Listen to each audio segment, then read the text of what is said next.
Cycle সাহেব নাকি? কেমন আছেন? তো আমরা এসে বসছি কাঁচামালের দোকানে। দেখতে পারতেছেন আমরা এখন আলু, পেঁয়াজ, টমেটো সবকিছুই নিব এখান থেকে। ফকিরাবাদের ভিতরে সবচেয়ে ভালো একটা কাঁচামালের দোকান, ঠিক আছে? আমরা এসে বসছি শেষ চাইতে। আলু কেজি কত? তো একজন কাস্টমার আয় পড়ছে। আলু কেজি কত? এগুলো 10 টাকা, মাত্র 10 টাকা। আর এটা এটা এটা এটা আর কাঁচা মরিচ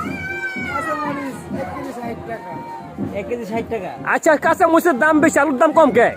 এটাই তো কথা, এত ডিসকাউন্ট কেন? সিন্ডিকেট করতেছে আমার কাঁচা মরিচের লগে। আচ্ছা আচ্ছা, বেগুন বেগুন বেগুন বেগুন বেগুন কত?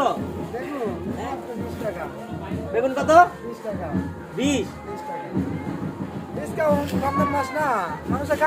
ডিসকাউন্ট আছে না?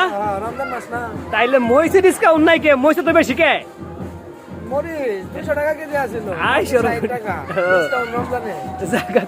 এখন কি মাল দাম হইন না কি? আপনার অবস্থা খারাপ হয়ে গেছে গা? এত ডিসকাউন্ট দিলে কেমনে হবে? এই সম্ভব না লওয়া।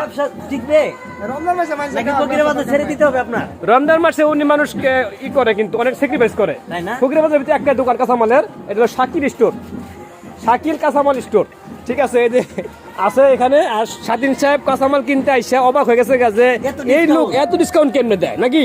তার লাভ কোথায় হয়? তার মানে কি রমজানে সে কোনো লাভ করতেছে না, মানুষকে সে একেবারে বিনামূল্যে দিচ্ছে আর কি, ঠিক আছে? ঠিক আছে, আমরা